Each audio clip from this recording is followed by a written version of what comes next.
How do you go from this, "I'm sorry, I didn't mean to set you off. I know you had a rough day at work. Just give me another chance. I can get it right. I'll try to do better," to this, "That is not okay for you to speak to me like that.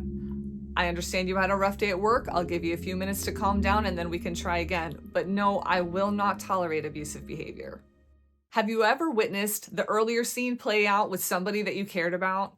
Watched them in a relationship where they were being destroyed, where they were being mistreated, and you felt helpless. You didn't know what you could do about it. Or have you been the one in that scenario where you didn't know the right or wrong thing to do and what was going to set that person off?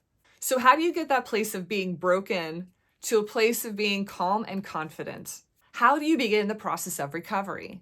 There's this crucial moment that happens at the beginning of the recovery process, and it's basically a shift in the balance of scales. When a person is in a relationship, there's a system of scales in their minds. On the one side, it's the payoffs. It's what are they getting that is causing them to stay in an abusive situation, whether it's emotional abuse, verbal abuse, spiritual abuse, or whatever. There is a reason that they are choosing to stay despite how they're being treated. So the payoffs might be that they are financially dependent on their abuser. It might be that their reputation is at stake. They're wondering, oh no, what would people think? What would people say? What would my abuser do if I left them? The retaliation. There could be what we call love bombing, which is whenever their abuser suddenly showers them with gifts and compliments and they don't want to lose that high of feeling like they're on top of the world. Whatever it is, there is a reason that they're staying, and that's in one scale. On the other side, it's their emotional health and well-being. They're feeling safe and secure. There's the frog in the pot scenario, where no matter how much abuse a person is enduring, they continue to stay and acclimate and take it, and their threshold just gets higher and higher. That is a dangerous situation, and I encourage you to seek help if you are in that situation. But then there's another scenario, and that's when something happens that I like to call the shift. And that's the shift in scales.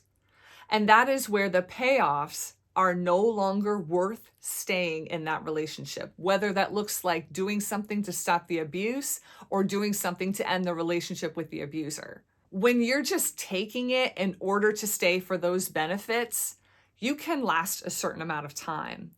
But if that abuse grows and escalates in intensity and frequency, there can be a shift where you draw a line in the sand and you say, I can't live like this anymore. What does that shift look like practically? I would like to take an example from a classic movie called Back to the Future. Do you remember these two iconic characters, Biff Tannen and George McFly? There's this wonderful scene where they're outside the car at the Enchantment Under the Sea dance. And Biff has just been tormenting George McFly. He just bullies him and he berates him and he demeans him. And George just sucks it up and takes it over and over and over. Finally, in this scene, Biff is laughing at George and he will not stop. And there's something that happens. You can see it in George's eyes. And that's what I like to call the shift. Something inside of him snaps and he slowly starts to tighten up his fist, and then he knocks Biff to the ground. He decided he was not going to take it anymore. I'm not encouraging anybody to knock anybody else to the ground, by the way. It's mostly something that happens inside of a person where they decide you're not going to be treated that way anymore. So this shift moment can happen a couple of ways. One way is one big event, and that's when the stuff just really hits the fan. That's when it gets messy and ugly and everything just explodes. That can be that moment where a person wakes up and realizes what is happening, what it is costing them, and that the benefits are no longer outweighing their personal mental health and emotional well-being. Another way it can happen is a series of slow events, and they can be subtle and small, and it can just build and build and build until finally it's the straw that breaks the camel's back. And they say, I don't care if that was just one little comment. I can't take this anymore. Either way, when the shift happens, it's that person for the first time stepping into their power and drawing a line. One thing that you'll notice about this shift moment is that it's usually internal. That means it's not going to come from somebody else coming and rescuing them. It's going to come from them rescuing themselves. A person can try to convince a victim to leave a relationship over and over, and it's usually not very effective. Usually, that person has to have their own shift experience, realize what is happening, and take a stand for themselves. And when that happens, that means that they are then becoming empowered instead of dependent on just another person. And this moment, it's the first real step in that recovery process. For George McFly, it changed the trajectory of his life. He ended up with a totally different life because of that one moment. And I believe if we are making that choice, whether it's to end the abuse or end the relationship with the abuser, that will also change the trajectory of our lives.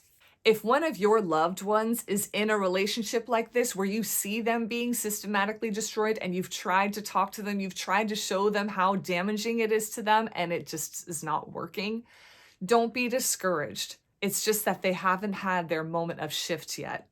It's not that they don't care for you or hear you. It's that they have to have that internal moment themselves. And that can be a very tough situation, and I acknowledge that. If you are the one that is in that situation where you are being systematically destroyed, I encourage you, look at what it's costing you and decide what is more important, your peace of mind, your mental and emotional well-being, or what is on the other side of the scale. I'm Jamie Lynette with Jamie Lynette Coaching. Let's remember the power that we possess to change our situation. Let's move forward together.